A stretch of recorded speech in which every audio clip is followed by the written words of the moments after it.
Hi friends, welcome to another video. ഇന്ന് നമ്മൾ പഠിക്കാനായിട്ട് പോകുന്ന സർക്കിൾസ് എന്ന് പറയുന്ന പാഠഭാഗത്തെ വളരെ ഇമ്പോർട്ടൻ്റ് ആയിട്ടുള്ള ഒരു കോൺസെപ്റ്റ് ആണ്. ഇത്തരത്തിൽ ഇത് ഇമ്പോർട്ടൻ്റ് ആയിട്ടുള്ള ക്വസ്റ്റ്യൻ ആണ്. ഇത് നമുക്ക് എക്സാമിന് പ്രതീക്ഷിക്കാവുന്ന ഒരു ക്വസ്റ്റ്യൻ ആണ്. ആൻഡ് ബിഫോർ ദാറ്റ് നമ്മൾ പഠിച്ച കാര്യങ്ങൾ ഒന്നുകൂടി ഞാൻ പറയുന്നുണ്ട്. ആദ്യം ഞാനൊരു സർക്കിൾ വരച്ചിട്ടുണ്ട്. അതുപോലെ തന്നെ ഞാനതിൻ്റെ സെൻറ്ററിലൂടെ പോകുന്ന ഒരു ലൈന് വരയ്ക്കുന്നുണ്ട്, വിച്ച് വി കോൾ ഡയമീറ്റർ അല്ലെങ്കിൽ വ്യാസം എന്ന് പറയുന്നത്. അതുപോലെ തന്നെ ഞാനിവിടെ എന്ത് ചെയ്തിട്ടുണ്ട്, ഒരു ട്രയാങ്കിൾ ക്രിയേറ്റ് ചെയ്തിട്ടുണ്ട്. ഈ ട്രയാങ്കിളിൻ്റെ ഈ ഒരു ആംഗിൾ എന്ന് പറയുന്നത് നമുക്കറിയാം അത് 90 ഡിഗ്രി ആയിരിക്കും. മസ്റ്റാണ്, നമ്മളത് പ്രൂവ് ചെയ്തിട്ടുണ്ടായിരുന്നു. ഇനി അതുപോലെ തന്നെ ഇത് പുറത്താണെന്നുണ്ടെങ്കിൽ, വൃത്തത്തിന് പുറത്താണെന്നുണ്ടെങ്കിൽ ഇതെന്താണെന്ന് പറഞ്ഞു, നമ്മൾ 90 ഡിഗ്രിയേക്കാൾ കുറവായിരിക്കും എന്നാണ് നമ്മൾ പറഞ്ഞിരുന്നത്. അത് മാത്രമല്ല, ഇനി വൃത്തത്തിൻ്റെ ഉള്ളിലാണ് ഒരു സംഭവം ഫോം ചെയ്യുന്നതെങ്കിൽ ഈ ഒരു ആംഗിൾ എന്ന് പറയുന്നത് 90 ഡിഗ്രിയേക്കാൾ കൂടുതലായിരിക്കും. ഇത്രയും കാര്യങ്ങൾ നമ്മൾ പഠിച്ചിട്ടുണ്ടായിരുന്നു. ആൻഡ് നമ്മൾ ഇന്ന് പഠിക്കാനായിട്ട് പോകുന്നത് വേറൊരു കോൺസെപ്റ്റാണ്. ഓക്കെ, എന്താണെന്ന് നോക്കാം. ആദ്യമായിട്ട് ഞാൻ നേരത്തെ വരച്ച പോലെ തന്നെ ഒരു സർക്കിൾ വരയ്ക്കുന്നുണ്ട്. And here is a circle. Okay, അതിനുശേഷം വേറൊരു കാര്യം കൂടി ഞാൻ പറയാം കേട്ടോ. അതായത് നമ്മൾ നേരത്തെ പറഞ്ഞതുപോലെ തന്നെ ഞാനിവിടെ ഈ വ്യാസമായിട്ട് ഒരു സംഭവം വരച്ചിട്ടുണ്ടല്ലോ. ഓക്കെ, ഞാൻ ഇങ്ങോട്ടേക്ക് ഇത് വരച്ചു കഴിഞ്ഞാൽ ഇത് എത്രയാണെന്ന് നമ്മൾ പറഞ്ഞേ, 90 ഡിഗ്രി ആണെന്ന് പറഞ്ഞു. അത് മാത്രമല്ല, അതേപോലെ ഞാൻ എവിടേക്ക് വൃത്തത്തിൻ്റെ ഈ ഡയമീറ്റർ എടുത്തുകൊണ്ട് വൃത്തത്തിൻ്റെ എവിടേക്ക് വരച്ച് കഴിഞ്ഞാലും, അതായത് ഈ ഭാഗത്തിട്ട് ഈ ഒരു അർദ്ധവൃത്തം, ഇത് നോക്കണ്ട, താഴത്തെ ഭാഗം നോക്കണ്ട, ഈ മേലെയുള്ള ഈ ഒരു പോർഷൻ നോക്കുകയാണെന്നുണ്ടെങ്കിൽ ഇതെല്ലാം എന്ത് തന്നെയായിരിക്കും, ഇതെല്ലാം 90 ഡിഗ്രി ആയിരിക്കും. സെയിം ആംഗിൾ ആയിരിക്കും. 90 ഡിഗ്രി എങ്ങനെ വരച്ച് കഴിഞ്ഞാലും അതെന്താണ്, 90 ഡിഗ്രി തന്നെയായിരിക്കും. ഷുവറാണ്. ഓക്കെ, മനസ്സിലായല്ലോ. അതേപോലെ തന്നെ താഴേക്ക് വരയ്ക്കുകയാണെന്നുണ്ടെങ്കിലും അതും അത്ര തന്നെയായിരിക്കും. ഓക്കെ, ഇതിൻ്റെ പ്രത്യേകത എന്താ വെച്ചാൽ ഇതെന്തായിരിക്കണം, ഒരു സൈഡ് എന്ന് പറയുന്നത് ഡയമീറ്റർ ആയിരിക്കണം. ഒരു വശം ഡയമീറ്റർ ആയിട്ട് നമ്മളൊരു ട്രയാങ്കിൾ വരയ്ക്കുകയാണെന്നുണ്ടെങ്കിൽ ഇതൊക്കെ 90 ഡിഗ്രി ആയിരിക്കും. ഇനി ഇവിടെ വരയ്ക്കുകയാണെങ്കിൽ അതും 90 ഡിഗ്രി തന്നെയാണ്. ഒരു കൺഫ്യൂഷനും വേണ്ട, അതും എന്തിനാണ്, 90 ഡിഗ്രിയാണ്. ഇവിടെ വരയ്ക്കുകയാണെങ്കിലും 90 ഡിഗ്രി തന്നെയാണ്. ഓക്കെ, അതിലൊരു കൺഫ്യൂഷൻ്റെ ആവശ്യം നമുക്കില്ല. മനസ്സിലായല്ലോ. അപ്പോൾ ഈ ഒരു ആശയം നമ്മൾ പഠിച്ചിട്ടുണ്ടായിരുന്നു. ഇനി നമ്മൾ പഠിക്കാനായിട്ട് പോകുന്നത് വേറൊരു കോൺസെപ്റ്റാണ്.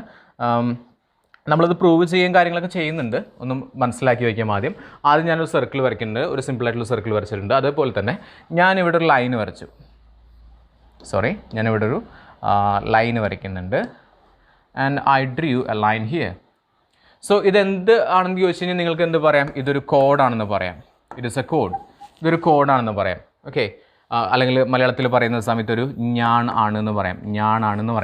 ഞാൻ അല്ലെങ്കിൽ കോഡാണത്. ഓക്കെ, അപ്പോൾ ഞാൻ ഇങ്ങനെ വരയ്ക്കുകയാണെങ്കിലോ, ഇതും കോഡ് തന്നെയാണ്. പക്ഷെ അത് സെൻറ്ററിലൂടെയാണ് പോകുന്നതെങ്കിൽ ആ ഞാനിനെ പറയുന്ന പേര് വ്യാസം എന്നാണ്, ഡയമീറ്റർ എന്നാണ് നമ്മൾ പഠിച്ചിട്ടുണ്ട്. ഓക്കെ, പക്ഷേ ഇത് സെൻറ്ററിലൂടെ പോകുന്നതല്ല ഇപ്പോൾ ഞാൻ വരച്ചിട്ടുള്ള സംഭവം എന്ന് പറയുന്നത്. മനസ്സിലായല്ലോ. ഒരു ഞാൻ വരച്ചിട്ടുണ്ട്, ഒരു കോഡ് വരച്ചിട്ടുണ്ട്. ഇനി ഈ കോഡിൽ നിന്ന് ഞാൻ എവിടേക്ക്, അതായത് വൃത്തത്തിൻ്റെ ഈ ഒരു സൈഡ്, ഈ ഒരു വലിയ ഹാഫിൽ എവിടേക്ക് വരച്ചു കഴിഞ്ഞാലും ഇത് ഈ ഒരു ആംഗിളിൽ ഞാൻ എ എന്നാണ് പേര് കൊടുക്കുന്നതെങ്കിൽ ഈ ആംഗിളും എത്ര തന്നെയായിരിക്കും, എ തന്നെയായിരിക്കും. അതായത് എത്ര ഡിഗ്രി ആണോ അത് തന്നെയായിരിക്കും ഇവിടെ വരുന്നത്. ഇതെന്ത് തന്നെയായിരിക്കും, എ ആയിരിക്കും. എത്ര ഡിഗ്രി ആണോ ഞാൻ അവിടെ ചെയ്യുന്നത് അത് തന്നെയായിരിക്കും അവിടെ വരുന്നത്. മനസ്സിലായല്ലോ. അതേപോലെ തന്നെ ഇനി ഈ ചെറിയ ഒരു ഭാഗം നോക്കുന്നതാണെന്നുണ്ടെങ്കിൽ ചെറിയൊരു ഭാഗത്തേക്ക് ഇവിടെ എത്രയാണോ, ഇതിന് ഞാൻ വൈ എന്നാണ് പേര് കൊടുക്കുന്നതെങ്കിൽ ഇവിടെയൊക്കെ വരച്ച് കഴിഞ്ഞാൽ എന്ത് തന്നെയാണ്, അത് വൈ തന്നെയാണ് എന്ന് മനസ്സിലാക്കി വയ്ക്കുക. ഓക്കെ, ഇത് മനസ്സിലായല്ലോ. ഓക്കെ, ഇനി നമ്മൾ അടുത്തതായിട്ട് ചെയ്യാനായിട്ട് പോകുന്നത് നോക്കാം.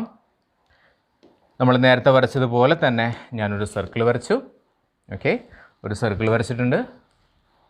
ഓക്കെ, സർക്കിൾ വരച്ചതിന് ശേഷം ഞാൻ ഒരു കോഡ് വരയ്ക്കുന്നുണ്ട്. ഒരു കോഡ് എവിടെ വേണമെങ്കിലും വരയ്ക്കാം. സെൻറ്ററിലൂടെ പോകണമെന്നുണ്ടെങ്കിൽ അത് ജസ്റ്റ് വേറെ ഒരു കോഡ് തന്നെയാണ്. But it is A largest code, diameter അല്ലെങ്കിൽ വ്യാസം എന്ന് പറയുന്നത്. പക്ഷേ ഇവിടെ ഞാനിപ്പോൾ ഏറ്റവും വലിയ കോഡൊന്നല്ല വരച്ചിട്ടുള്ളത്. ഏറ്റവും വലിയ കോഡ് വരയ്ക്കണമെന്നുണ്ടെങ്കിൽ എന്തിലൂടെയാണ് പോകേണ്ടത്, ശരിക്കും സെൻറ്ററിലൂടെ കടന്നു പോകണം. ഇത് ഏറ്റവും വലിയ കോഡൊന്നല്ല, ഇതൊരു ജസ്റ്റ് ഒരു കോഡ് വരച്ചിട്ടുണ്ട്. ഓക്കെ, എന്നിട്ട് ഈ കോഡ് വരച്ചതിന് ശേഷം ഞാൻ ഇങ്ങനെ ഒരു സംഭവം വരച്ചു. മനസ്സിലായല്ലോ. ഇവിടെ ഒരു സെൻറ്റർ ഉണ്ടെന്ന് മനസ്സിലാക്കി. ഓക്കെ, ഇതാണ് സെൻറ്റർ എന്ന് വിചാരിക്കുക. ഇത് കറക്റ്റ് സെൻറ്ററല്ല, ഞാൻ കറക്റ്റ് അളവ് എടുത്തിട്ടില്ല. ഇതാണ് സെൻറ്റർ എന്ന് വിചാരിക്കുക. ഇങ്ങനെ വരച്ചിട്ടുണ്ട്. ഓക്കെ, ഇനി ഒരു കാര്യം കൂടി പറയാം. ഇവിടെ ഈ കോഡിൽ നിന്ന് സെൻറ്ററിലേക്ക് ഇങ്ങനെ വരയ്ക്കുന്ന സമയത്ത് ഇവിടെ ഒരു ആംഗിൾ ഉണ്ടാകുന്നുണ്ട്. ഇതിനെ പറയുന്നതാണ് സെൻട്രൽ ആംഗിൾ അല്ലെങ്കിൽ കേന്ദ്രകോൺ എന്ന് പറയുന്നത്. കേന്ദ്രകോൺ. ഓക്കെ, ഇങ്ങനെ കൊടുത്തിട്ടുണ്ട്. ഇനി ഞാനൊരു പേര് കൊടുക്കുന്നുണ്ട്. എ എന്ന് പേര് കൊടുത്തു, ഇതിന് ബി എന്ന് പേര് കൊടുത്തു, ഇതിന് സി എന്ന് പേര് കൊടുത്തു, അതുപോലെ തന്നെ ഇതിന് ഞാൻ ഡി എന്ന് പേര് കൊടുത്തു. ഓക്കെ, മനസ്സിലായല്ലോ. ഇനി ഒരെണ്ണം കൂടി ഞാൻ വരയ്ക്കുന്നുണ്ട് ഇവിടെ താഴെ.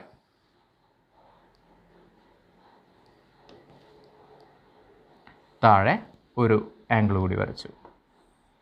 ഓക്കെ, അതിന് ഞാൻ വേണമെങ്കിൽ ABCDE എന്ന് പേര് കൊടുത്തു. ഓക്കെ അല്ലേ? ഈ ഒരു ക്വസ്റ്റ്യൻ കോമൺ ആണ്, എക്സാമിന് കോമൺ ആണ്, തീർച്ചയായിട്ടും ചോദിക്കാവുന്ന ഒരു ചോദ്യമാണ്. ഓക്കെ, അപ്പോൾ എന്താണ് ചോദ്യം എന്ന് പറഞ്ഞു കഴിഞ്ഞാൽ ഇതിന് ക്വസ്റ്റ്യൻ എന്ന് പറയാം. ആദ്യം ഈ ഒരു ആശയം നിങ്ങൾ മനസ്സിലാക്കി വെക്കണം കേട്ടോ. എന്താണ് ഇവിടെ മനസ്സിലാക്കി വെക്കാനായിട്ടുള്ളത്? ഒന്നുമില്ല, സിമ്പിളാണ്. ഇത് എക്സ് ആണെങ്കിൽ, എക്സ് എന്ന് പറഞ്ഞാൽ ഏതായിക്കോട്ടെ, ഏതെങ്കിലും ഒരു സംഖ്യ അത് എക്സ് ആണെന്നുണ്ടെങ്കിൽ ഈ സി എന്ന് പറയുന്നത് ഇവിടെയുള്ള ഭാഗം എന്തായിരിക്കും? 2x ആയിരിക്കും. അതായത് അതിൻ്റെ ഇരട്ടി ആയിരിക്കും എന്നുള്ളതാണ്. മനസ്സിലായല്ലോ? ഇനി ഇവിടെ ഇ എന്ന് പറയുന്നത് 180 നിന്ന് എക്സ് മൈനസ് ചെയ്താൽ കിട്ടുന്നതായിരിക്കും ഈ ഒരു സംഖ്യ എന്ന് പറയുന്നത്, അല്ലെങ്കിൽ ഈ ഒരു ആംഗിൾ എന്ന് പറയുന്നത്. ഫോർ എക്സാമ്പിൾ, ഞാനൊരു എക്സാമ്പിൾ പറയാം. ഇവിടെ ഇതൊരു 30 ഡിഗ്രി ആണെന്ന് നിങ്ങൾ വിചാരിക്കുക. ഞാൻ അളവൊന്നും എടുത്തിട്ടില്ല. ഇത് 30 ഡിഗ്രി ആണ് എന്ന് വിചാരിക്കുക. ഇങ്ങനെ തന്നിട്ടുണ്ടെങ്കിൽ ബാക്കി 2 അളവുകളും നമുക്ക് കണ്ടെത്താനായിട്ട് പറ്റും. എങ്ങനെ കണ്ടെത്താൻ പറ്റും? ഇത് 30 ആണെങ്കിൽ, ഇത് എക്സ് ആണെങ്കിൽ, ഇത് 2x ആണെന്നല്ലേ പറഞ്ഞിട്ടുള്ളത്? ഇത് 2x ആണെന്നാണ് പറഞ്ഞിട്ടുള്ളത്. അങ്ങനെയാണെങ്കിൽ 30ൻ്റെ ഇരട്ടി 2 × 30 അല്ലേ? 2 × 30 എന്ന് പറയുന്നത് എത്രയായിരിക്കും? 60 ആയിരിക്കും. കുഞ്ഞൊരു കോൺസെപ്റ്റാണ്, ഒന്ന് മനസ്സിലാക്കി വെച്ചാൽ മതി. അതേപോലെ തന്നെ ഈ ഒരു ആംഗിൾ എത്രയാണെന്നും കണ്ടെത്താലോ. അതെങ്ങനെ കണ്ടെത്തും? 180 - x ആണ്. അതായത് 180 നിന്ന് എക്സ് എത്രയാണ് തന്നിട്ടുള്ളത്? നമുക്ക് 30 മൈനസ് ചെയ്താൽ കിട്ടുന്ന 150 ആയിരിക്കും ഈ ഒരു ആംഗിൾ എന്ന് പറയുന്നത്. ഈ ആംഗിൾ കിട്ടി, അതുപോലെ തന്നെ ഈ ആംഗിൾ ഓൾറെഡി തന്നിട്ടുണ്ടാവും. അപ്പോൾ ഏത് ആംഗിൾ തന്നു കഴിഞ്ഞാലും നമുക്കത് കണ്ടെത്താനായിട്ട് പറ്റണം. മനസ്സിലായോ? അപ്പോൾ ഇത്തരത്തിൽ നമ്മൾ കുറച്ച് ക്വസ്റ്റ്യൻസ് ആണ് ചെയ്തു പോകുന്നത്. ഓക്കെ, മനസ്സിലായല്ലോ? ആദ്യം മനസ്സിലാക്കേണ്ടത് ഇത്രയേ ഉള്ളൂ. ഇത് എക്സ്, 2x, 180 - x. അപ്പോൾ ഇതെന്തെങ്കിലും ഒരു ഐഡിയാസ് വെച്ച് പഠിച്ചു വയ്ക്കാനായിട്ട് നോക്കുക. പഠിക്കാനൊന്നുമില്ല, സിമ്പിളാണ്. ഇത് എക്സ് ആണെന്നുണ്ടെങ്കിൽ ഇത് 2x ആണ്. ഓക്കെ, പിന്നെ ഇത് 180 - x ആണ്. കാരണം 180 നിന്ന് എക്സ് മൈനസ് ചെയ്താൽ കിട്ടുന്ന ഒരു ആംഗിൾ ആയിരിക്കും ഈ ഒരു ആംഗിൾ എന്ന് പറയുന്നത്. ഇത്രയും കാര്യങ്ങൾ മനസ്സിലാക്കി വയ്ക്കുക. സോ ഇത്തരത്തിൽ നമ്മൾ കുറച്ചൊരു ക്വസ്റ്റൻസ് ചെയ്ത് കഴിഞ്ഞാൽ നിങ്ങൾക്ക് ആ ഒരു ഐഡിയ കിട്ടും. ഓക്കെ, എഗെയിൻ ഞാൻ ആ സർക്കിൾ വരയ്ക്കുന്നുണ്ട്. ഒരു സർക്കിൾ വരച്ചു. അതിനുശേഷം ഞാനൊരു കോഡ് വരയ്ക്കുന്നുണ്ട്. It is not the largest or longest കോഡ്, ഏറ്റവും വലിയ കോഡൊന്നുമല്ല. സിമ്പിളായിട്ട് ഞാനൊരു കോഡ് വരച്ചിട്ടുണ്ട്. എവിടെയെങ്കിലും ഒരു കോഡ് വരയ്ക്കുക. അതിനുശേഷം ഞാൻ എന്ത് ചെയ്തു? ഇങ്ങനെ ഒരു സംഭവം വരച്ചു, ഇങ്ങനെ ഒരു സംഭവം വരച്ചു. ഇവിടെ ഒരു കേന്ദ്രമുണ്ടെന്ന് മനസ്സിലാക്കി വയ്ക്കുക. ഇവിടെ ഒരു വൃത്തകേന്ദ്രമുണ്ടെന്ന് മനസ്സിലാക്കി വയ്ക്കുക. ഞാൻ അങ്ങോട്ടേക്ക് ഒരു സംഭവം വരച്ചു. ഓക്കെ, അതേപോലെ തന്നെ ഇങ്ങോട്ടേക്കും ഒരു സംഭവം വരച്ചു. എന്നിട്ട് ഞാൻ പറയുകയാണ്, ഞാൻ പേര് കൊടുക്കുന്നുണ്ട്. P, Q, R എന്ത് വേണമെങ്കിലും പേര് കൊടുക്കട്ടെ. S and T എന്ന് പേര് കൊടുത്തു. ഓക്കെ, നിങ്ങളോട് പറയാണ് ഈ ഒരു ആംഗിൾ എന്ന് പറയുന്നത് 40 ഡിഗ്രിയാണ് എന്ന് പറഞ്ഞു തന്നിരിക്കുക. ഇത് 40 ഡിഗ്രിയാണ്. നമുക്കറിയാം ഈ ഒരു ആംഗിൾ എന്ന് പറഞ്ഞാൽ എന്താണ്? എക്സ് ആയിട്ട് എടുക്കുകയാണെങ്കിൽ ഇതെന്തായിരിക്കും? ഈ ഒരു ആംഗിൾ എന്ന് പറയുന്നത് എന്തായാലും 2x ആയിരിക്കും. 2x എന്ന് പറഞ്ഞാൽ എത്രയായിരിക്കും? അപ്പോൾ 40 2 × 40 എത്രയാണത്? 80 ആണ് ഉത്തരം വരിക. ഓക്കെ, അപ്പോൾ ഈ ഒരു ആംഗിൾ എത്രയായിരിക്കും? ഇത് 40 ആണെങ്കിൽ ഇത് എത്രയായിരിക്കും? 80 ആയിരിക്കും. മനസ്സിലായല്ലോ? ഇനി ഈ ഒരു ആംഗിൾ എത്രയെന്ന് ചോദിച്ചു കഴിഞ്ഞാൽ നമുക്ക് എന്താ പറയുക? നമുക്കൊരു എക്സാമ്പിൾ ഉണ്ടല്ലോ, നമുക്കൊരു ഈക്വേഷൻ ഉണ്ടല്ലോ, 180 - x, വിച്ച് മീൻസ് 180 നിന്ന് എന്ത് കുറയ്ക്കണം? 40 കുറച്ച് കഴിഞ്ഞാൽ നമുക്ക് കിട്ടും 140. അതാണ് ഈ ഒരു ആംഗിൾ എന്ന് പറയുന്നത്. മനസ്സിലായോ? കിട്ടിയോ? ഓക്കെ, ഈ ഒരു ഇക്വേഷൻ പഠിച്ചു വയ്ക്കാൻ നമ്മളൊരു അഗെയിൻ വേറെ ഒരു എക്സാമ്പിൾ കൂടി ചെയ്യാം. കൂടുതൽ എക്സാമ്പിൾസ് ക്രിയേറ്റ് ചെയ്ത് കഴിഞ്ഞാലാണ് നിങ്ങൾക്കൊരു ഐഡിയ, ഡീപ്പായിട്ടുള്ളൊരു അണ്ടർസ്റ്റാൻഡിങ് ഉണ്ടാവുള്ളൂ കേട്ടോ. അതുകൊണ്ടാണ് ഞാൻ പറയുന്നത്. അഗെയിൻ ഞാനൊരു സർക്കിൾ വരച്ചു. And now I am going to draw a കോഡ്. ഒരു കോഡ് വരച്ചു. എവിടെ വേണമെങ്കിലും വരയ്ക്കാം കേട്ടോ. ഞാനിപ്പോൾ ഇവിടെ ഒരു കോഡ് വരച്ചു. ഓക്കെ, ഇവിടെ ഒരു കോഡ് വരച്ചു. എന്നിട്ട് ഞാൻ എന്ത് ചെയ്തു? ഞാൻ ഇങ്ങനെ കണക്ട് ചെയ്തു, ഇങ്ങോട്ട് കണക്ട് ചെയ്തു. ഓക്കെ, അതിനുശേഷം സെൻറ്ററിലേക്ക് കണക്ട് ചെയ്തു. സെൻറ്ററാണെന്ന് വിചാരിക്കുക. ഞാൻ സെൻറ്റർ കറക്റ്റ് എടുത്തിട്ടൊന്നുമല്ല, അളവെടുത്തിട്ടൊന്നുമില്ല. എങ്കിൽ കൂടി അങ്ങനെയാണെന്ന് വിചാരിക്കുക. ഞാൻ ഇങ്ങനെ എടുത്തു, ഇവിടെ ഒരു ആംഗിൾ ക്രിയേറ്റ് ചെയ്തു. യെസ്, ഇത്രയും കാര്യങ്ങൾ ചെയ്തു വെച്ചിട്ടുണ്ട്. ഇനി നിങ്ങളോട് ചോദിക്കുകയാണ്, ഇതിൽ ഏതെങ്കിലും ആംഗിൾ തന്നു കഴിഞ്ഞാൽ നിങ്ങൾക്ക് ബാക്കി അറിയാലോ. ഞാൻ ഫോർ എക്സാമ്പിൾ ഇവിടെ ഞാൻ കറക്റ്റ് അളവൊന്നുമല്ല പറയുന്നത്, പക്ഷേ നിങ്ങളോട് ഞാൻ പറയുകയാണ് ഈ ഒരു ആംഗിൾ എന്ന് പറയുന്നത്, ഞാൻ പേരൊന്നും കൊടുത്തിട്ടില്ല കേട്ടോ. ഞാൻ ഈ ഒരു ആംഗിൾ എന്ന് പറയുന്നത് ഒരു 35 ഡിഗ്രിയാണെന്ന് വിചാരിക്കാം. 35 ആണ്. ഓക്കെ, നിങ്ങളോട് ചോദിക്കുകയാണ് ഇതെത്രയായിരിക്കും? തീർച്ചയായിട്ടും നമുക്കറിയാം ഇത് 35ൻ്റെ ഇരട്ടിയാണ്. ഇതെന്താണെന്ന് പറഞ്ഞു? എക്സ് ആണെന്ന് പറഞ്ഞു. ഇതെന്താണെന്ന് പറഞ്ഞു? 2x ആണ്. 2x വെച്ച് എന്താണ്? 35 × 2 അതെത്രയാണ്? 70 ആണ്. ഓക്കെ, ഇനി ഈ ആംഗിൾ എത്രയാണ്? നിങ്ങൾക്ക് അറിയുന്നതാണല്ലോ. എത്രയായിരുന്നു പറഞ്ഞത്? 180ൽ നിന്ന് എക്സ് കുറച്ചാൽ മതി. അതായത് 180ൽ നിന്ന് 35 കുറച്ചാൽ മതി. 180 - 35 എന്ന് പറയുന്നത് 5. 7ൽ നിന്ന് 3 പോയി കഴിഞ്ഞാൽ 4, ബാക്കി 145. അപ്പോൾ ഈ ഒരു ആംഗിൾ എന്ന് പറയുന്നത് ഇത് 145 ആയിരിക്കും. കിട്ടിയോ? മനസ്സിലായല്ലോ? ഈ ഒരു രീതിയിലാണ് നമ്മൾ ഈ ഒരു ക്വസ്റ്റ്യൻ അല്ലെങ്കിൽ ഈ ഒരു പ്രോബ്ലം നമ്മൾ സോൾവ് ചെയ്യേണ്ടത്. അഗെയിൻ വേറൊരു എക്സാമ്പിൾ കൂടി പറയാം. ഇനി എക്സ് മാത്രം തരണം എന്ന് നിർബന്ധമൊന്നുമില്ല കേട്ടോ. നിങ്ങൾക്ക് വേണമെങ്കിൽ ചിലപ്പോൾ നിങ്ങൾക്ക് തന്നിട്ടുള്ളത് ഇങ്ങനെയായിരിക്കാം. ഒന്ന് നോക്കിയേ, ഒന്ന് ശ്രദ്ധിക്കണേ. നിങ്ങൾക്ക് ചിലപ്പോൾ തന്നിട്ടുള്ളത് ഈ ഒരു രീതിയിലാണെന്ന് വിചാരിക്കാം. ഫോർ എക്സാമ്പിൾ ഇങ്ങനെ തന്നിട്ടുണ്ടെന്ന് വിചാരിക്കാം. ഇങ്ങനെ തന്നു,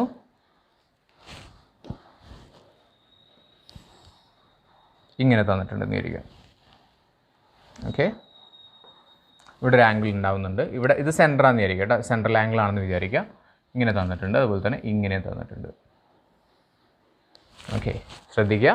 മനസ്സിലായില്ല? അപ്പോൾ അത് അവിടെ പോയിട്ട് എക്സ് എന്ന് എഴുതരുത്. നമുക്ക് വലിയ സ്ഥലത്തുള്ള സംഭവത്തിൻ്റെയാണ് നമ്മൾ എക്സും 2x ആയിട്ട് എഴുതുന്നത്. ചെറിയ സ്ഥലത്തിൻ്റെത് 180 - x ആണ്. ഓക്കെ, അപ്പോൾ ഒന്ന് പറയാം. ഇവിടെ നമുക്ക് ഈ ആംഗിൾസ് കണ്ടുപിടിക്കണം. ഏതെങ്കിലും ഒരു ആംഗിൾ തന്നിട്ടുണ്ടാവും നിങ്ങൾക്ക്. ചിലപ്പോൾ ഈ ഒരു ആംഗിളാണ് തന്നിട്ടുള്ളതെന്ന് വരിക. ഫോർ എക്സാമ്പിൾ ഈ ഒരു ആംഗിൾ തന്നിട്ടുണ്ട്. ദിസ് ആംഗിൾ ഈസ് 100 എന്ന് തന്നിട്ടുണ്ട്. Find this angle and that angle. ഈ രണ്ട് ആംഗിൾസും കണ്ടെത്തണം എന്ന് പറഞ്ഞിട്ടുണ്ട്. ഓക്കെ, ഈ രണ്ട് ആംഗിൾസും കണ്ടെത്താനായിട്ടാണ് പറഞ്ഞിട്ടുള്ളത്. അപ്പോൾ നമ്മൾ എന്ത് ചെയ്യുന്നത് വെച്ചാൽ ഇതെന്ന് പറയുന്നത് എന്താണെന്ന് അറിയാം നമുക്ക്. ഈ ഭാഗം എന്ന് പറയുന്നത് 2x ആണ് എന്ന് നമുക്കറിയാം. ഇതെന്തായിരിക്കണം? ഇത് x ആയിരിക്കണം. വിച്ച് മീൻസ് എക്സ് എന്ന് പറഞ്ഞാൽ എന്താണ്? എക്സ് എന്ന് പറഞ്ഞു കഴിഞ്ഞാൽ ഇതിൻ്റെ എന്തായിരിക്കും? പകുതിയായിരിക്കും. ഇവിടെ 2x ആണെങ്കിൽ ഇവിടെ എക്സ് എന്ന് പറഞ്ഞു കഴിഞ്ഞാൽ എക്സിൻ്റെ പകുതിയായിരിക്കും. അതായത് 100/2 ആയിരിക്കും. 100/2 എന്ന് പറയുന്ന 50 ആയിരിക്കും ഇവിടെ വരുന്ന ആംഗിൾ എന്ന് പറയുന്നത്. 50 ഡിഗ്രി ആയിരിക്കും. ഓക്കെ, ഇവിടെ 100 തന്നിട്ടുള്ളതെങ്കിൽ തീർച്ചയായിട്ടും ഇത് 50 ഡിഗ്രി ആയിരിക്കും. ഇനി ഇവിടെ എത്രയെന്ന് ചോദിച്ചു കഴിഞ്ഞാൽ നമുക്ക് ഈ ക്വസ്റ്റ്യൻ അറിയാം. എന്ത് ചെയ്യണം? 180 - x. എക്സ് എത്രയാണെന്ന് കിട്ടിയിട്ടുണ്ട്? നമുക്ക് 50 കിട്ടിയിട്ടുണ്ടല്ലോ. അപ്പോൾ 180 - 50 = 130 ആണ് ഈ ഒരു ആംഗിൾ വരുന്നത്. 130. കിട്ടിയോ? മനസ്സിലായോ? ഓക്കെ, ഇനി ബൈ ചാൻസ് നിങ്ങൾക്ക് ഈ ആംഗിളും അല്ല തന്നിട്ടുള്ളത്, വേറൊരു ആംഗിളാണ് തന്നിട്ടുള്ളതെന്ന് ഇരിക്കുക. For example let's take A new page. വേറെ എക്സാമ്പിൾ നോക്കാം. നിങ്ങൾക്ക് തന്നിട്ടുള്ളത് അഗെയിൻ സർക്കിൾ വരയ്ക്കുന്നു. നമ്മൾ നേരത്തെ വരച്ചതുപോലെ തന്നെ നമ്മൾ എന്ത് ചെയ്യുന്നു? ഒരു കോഡ് വരയ്ക്കുന്നു. എവിടെ വേണമെങ്കിലും വരയ്ക്കാം കേട്ടോ. ഇങ്ങനെ വരയ്ക്കുന്ന സമയത്ത് ഞാൻ കോഡ് വരയ്ക്കുന്ന സമയത്ത് കറക്റ്റ് സെൻറ്ററിലൂടെ അല്ലാന്നുണ്ടെങ്കിൽ, കറക്റ്റ് സെൻറ്ററിലൂടെ ആണെന്നുണ്ടെങ്കിൽ അതിനെ ബൈസെക്റ്റ് ചെയ്യും. അതായത് കറക്റ്റായിട്ട് നേർപകുതിയായിട്ട് ഭാഗിക്കും. പക്ഷേ ഇപ്പോൾ ഇങ്ങനെ വരച്ച് കഴിഞ്ഞാൽ നിങ്ങൾക്കറിയാം ഇവിടെ ഒരു വലിയ പോർഷൻ ഉണ്ടായിട്ടുണ്ട്. ഇതിപ്പോൾ വലിയൊരു പോർഷനാണ്. ഇവിടെ ഒരു കുഞ്ഞു പോർഷൻ ഉണ്ടായിട്ടുണ്ടെന്ന് അറിയാം. ഓക്കെ, വലിയ പോർഷനിലാണ് എക്സും 2x വരുന്നതെന്ന് മനസ്സിലാക്കി വയ്ക്കുക. അല്ലാന്നുണ്ടെങ്കിൽ നിങ്ങൾക്ക് കൺഫ്യൂഷൻ ആവും. വലിയ പോർഷനിൽ എക്സും വരുന്നുണ്ട്, 2x വരുന്നുണ്ട്. എവിടെയാണ് എക്സ് വരുന്നത് നമുക്കറിയാലോ, എവിടെയാണ് 2x വരുന്നത് നമുക്കറിയാലോ. സോ നമുക്കൊന്ന് ചെയ്തു നോക്കാം. നമ്മളിവിടെ ഇങ്ങനെ ആംഗിൾ ക്രിയേറ്റ് ചെയ്തു, സെൻട്രൽ ആംഗിൾ ക്രിയേറ്റ് ചെയ്തു. ഇത് സെൻട്രലാണെന്ന് വിചാരിക്കട്ടെ. ഞാൻ കറക്റ്റ് അളവ് എടുത്തിട്ടില്ല. ഞാൻ അഗൈൻ പറയുകയാണ്, കറക്റ്റ് അളവ് എടുത്തിട്ടില്ല, ഏകദേശമാണ് ഞാൻ പറയുന്നത്. ഓക്കെ, മനസ്സിലായല്ലോ? ഇനി നിങ്ങളോടൊരു ചോദ്യം ചോദിക്കുന്നതാണ്. ഇവിടെ ഞാൻ പറയുന്നു ഇത് 120 ആണ്. ബാക്കി നമ്മളോട് കണ്ടെത്താനായിട്ട് പറഞ്ഞിട്ടുണ്ട്. ഓക്കെ, 120 ആണ് ആ ഒരു ആംഗിൾ എന്ന് പറയുന്നത്. ഓക്കെ, ഈ ഇത് കാണുമ്പോൾ നിങ്ങൾക്കൊരു കൺഫ്യൂഷൻ വേണ്ട കേട്ടോ. ഇത് എങ്ങനെയാണെന്നുള്ളത് നോക്കിയേ. ഇത് ഇങ്ങനെയാണ് ഈ സംഭവം. മനസ്സിലായോ? നമ്മൾ നേരത്തെ നോക്കിയിട്ടുള്ള ഈ സാധനമല്ലേ. അത് ഇങ്ങനെ വേണമെങ്കിൽ വരാം. എപ്പോഴും നോക്കേണ്ടത് വലിയ സൈഡ് ആൻഡ് ചെറിയ സൈഡ്. ഇങ്ങനെ വേണമെങ്കിൽ വരാം. എപ്പോഴും വലിയ സൈഡും ചെറിയ സൈഡും മാത്രം നോക്കിയാൽ മതിയാവും. ഓക്കെ, നമ്മളിപ്പോൾ ഇങ്ങനെ വെച്ചിട്ടാണ് വരയ്ക്കുന്നത്. ഏതായാലും കുഴപ്പമില്ല. ഓക്കെ, അപ്പോൾ അവിടെ 120 ആണ് കൊടുത്തിട്ടുള്ളത്. അപ്പോൾ ഈ ഒരു നമുക്കറിയാം. ആദ്യം തന്നെ എഴുതി വയ്ക്കുക. ഇതെന്താണെന്ന് അറിയാം. ഇതെന്ന് പറയുന്നത് എക്സ് ആണെന്ന് അറിയാലോ. ഇതെന്ന് പറയുന്നത് എന്താണെന്ന് അറിയാം. ഇവിടെ ഒരു ആംഗിൾ വരയ്ക്കുന്നുണ്ട്. ഇതെന്ന് പറയുന്നത് എന്താണ്? 2x ആണെന്ന് അറിയാം. ഇതെന്താണെന്ന് അറിയാം. ഇത് 180 - x ആണെന്ന് അറിയാം. ഓക്കെ, 180 - x എന്ന് പറഞ്ഞാൽ എത്ര കിട്ടിയിട്ടുണ്ട്? ഇവിടെ 120 കിട്ടിയിട്ടുണ്ട്. ഓക്കെ, അങ്ങനെ അത് കിട്ടിയിട്ടുണ്ടെങ്കിൽ എക്സ് എത്രയായിരിക്കും? എക്സ് കാണാൻ എന്ത് ചെയ്യണം? എക്സ് = എന്ത് ചെയ്യണം? 180 - 120 ചെയ്ത് കഴിഞ്ഞാൽ എത്ര കിട്ടും? നോക്കിയേ, 0. 8ൽ നിന്ന് 2 പോയാൽ 60 അല്ലേ? ഓക്കെ, അപ്പോൾ ഇവിടെ എന്തായിരിക്കും? ഇവിടെ എന്ന് പറയുന്നത് 60 ആയിരിക്കും. എക്സ് കിട്ടിക്കഴിഞ്ഞാൽ പിന്നെ 2x അറിയാലോ. 2x എന്താണ് 60ൻ്റെ ഇരട്ടിയാണ്, വിച്ച് ഈസ് 60ൻ്റെ ഇരട്ടി എന്ന് പറഞ്ഞാൽ എത്രയാണ് 120. മനസ്സിലായോ? ഓക്കെ അല്ലേ? കാൽക്കുലേഷൻ കറക്റ്റായി നോക്കിയേ. ഇവിടെ എക്സ്, ഇവിടെ 2x, ഇവിടെ എന്താണ് 180 minus X, 180 minus 60, that is 120. രണ്ട് സൈഡ് 120 ആയിരിക്കും. കിട്ടിയല്ലോ? അപ്പോൾ ഇത്തരത്തിലുള്ള ക്വസ്റ്റ്യൻസ് നിങ്ങൾക്ക് പ്രതീക്ഷിക്കാവുന്നതാണ്. ഷുവറായിട്ടും തീർച്ചയായിട്ടും എക്സാമിന് ഇത്തരത്തിലുള്ള ക്വസ്റ്റ്യൻസ് നിങ്ങൾക്ക് പ്രതീക്ഷിക്കാവുന്നതാണ്. ഓക്കെ, അപ്പോൾ നിങ്ങൾക്ക് മനസ്സിലായിട്ടുള്ളൊരു കാര്യം ഇതാണ്. ഈ ഒരു ഇത്രയും ഭാഗത്തിൽ നിന്ന് മനസ്സിലായിട്ടുള്ളൊരു കാര്യം എന്ന് പറഞ്ഞു കഴിഞ്ഞാൽ, ഒരു സർക്കിൾ വരയ്ക്കുകയാണെന്നുണ്ടെങ്കിൽ ഒന്ന് ശ്രദ്ധിക്കുക. ഇതുവരെ പറഞ്ഞ കാര്യങ്ങളൊന്ന് ചെറുതാക്കി പറയുകയാണ്. ഒരു സർക്കിൾ വരയ്ക്കുകയാണെങ്കിൽ അതേപോലെ തന്നെ അതിന് ഒരു കോഡ് ഉണ്ടെങ്കിൽ, കോഡ് എന്ന് പറയുന്നത് എവിടെയായിരിക്കാം കേട്ടോ. ഞാനിപ്പോൾ ഇവിടെ ഒരു കോഡ് വരയ്ക്കുന്നുണ്ട്. ഒരു കോഡ് വരയ്ക്കുന്ന സമയത്ത് അത് ഏറ്റവും വലിയ കോഡല്ല, ഏറ്റവും വലിയ കോഡ് എന്ന് പറയുന്നത് എന്താ, ഡയമീറ്റർ അല്ലെങ്കിൽ വ്യാസമല്ല എങ്കിൽ ആ വൃത്തത്തിനെ ഒരു വലിയ ഭാഗമായിട്ടും, ഇതൊരു വലിയ ഭാഗമല്ലേ, ബിഗ് പോർഷനായിട്ടും സ്മോൾ പോർഷനായിട്ടും ഭാഗിക്കും. അറിയാലോ? ബിഗ് പോർഷനിലുള്ളതാണ് ഏതൊക്കെയാണ് ബിഗ് പോർഷനിലുള്ളത്? ഒന്ന് ശ്രദ്ധിച്ചേ. ബിഗ് പോർഷനിലുള്ളതാണ് ഇവിടെ പറയുന്ന ഇതെന്താണെന്ന് പറയാം, ഇത് എക്സ് ആണ്, ബിഗ് പോർഷനിലാണ് കേട്ടോ എക്സ്. ഇനി ഒരു സെൻറ്ററിലേക്ക്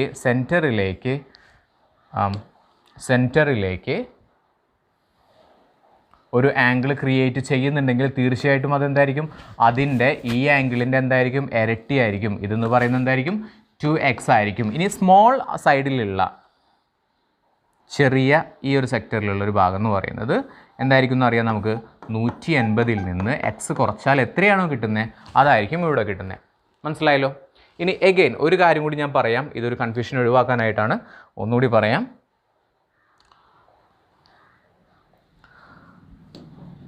ഇത് കൂടുതൽ എക്സാമ്പിൾസ് എത്രത്തോളം ക്രിയേറ്റ് ചെയ്യുന്നുണ്ടോ അത്രത്തോളം നിങ്ങൾക്ക് ഡീപ്പായിട്ട് മനസ്സിലാവും. അതുകൊണ്ടാണ് ഞാൻ വീണ്ടും സെയിം കുഞ്ഞൊരു സംഭവം തന്നെയാണ് വീണ്ടും പറയുന്നത്. ഓക്കെ, ഈ ഒരു ഭാഗം കൂടി മനസ്സിലാക്കി വയ്ക്കുക. ഇത് ലാസ്റ്റ് ഒരു പോർഷനാണ്.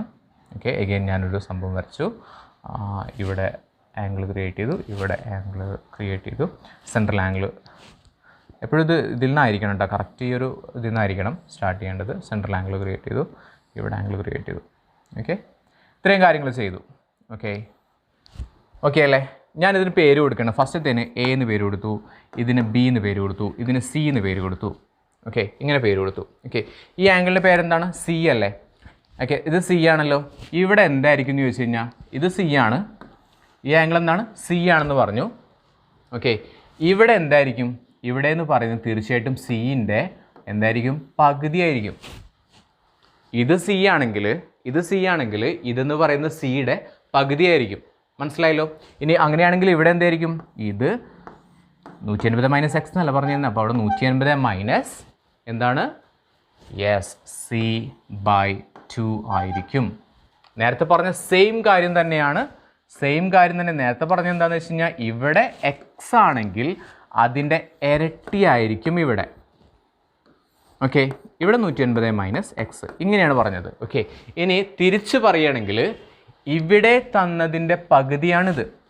ഓക്കെ, അവിടെ തന്നിട്ടുള്ളതിൻ്റെ ഇരട്ടിയാണിത് എന്നുണ്ടെങ്കിൽ ഇവിടെ തന്നിട്ടുള്ളതിൻ്റെ പകുതിയാണ് അപ്പുറത്തുള്ളത്. അത്രയേ ഉള്ളൂ. മനസ്സിലായല്ലോ? ഈ ഒരു ആശയം മനസ്സിലാക്കി വെച്ച് കഴിഞ്ഞാൽ നിങ്ങൾക്ക് ഇത്തരത്തിലുള്ള ക്വസ്റ്റ്യൻസ് സിമ്പിളായിട്ട് ചെയ്യാനായിട്ട് പറ്റുന്നതാണ്. തീർച്ചയായിട്ടും ഇത്തരത്തിലൊരു ക്വസ്റ്റ്യൻ നിങ്ങളുടെ പബ്ലിക് എക്സാമിന് ചോദിക്കാവുന്നതാണ്. ഓക്കെ, സോ മനസ്സിലായെന്ന് വിചാരിക്കുന്നു. So that's all for today, and if you like this video, please like, share and subscribe. Thank you so much for watching this video.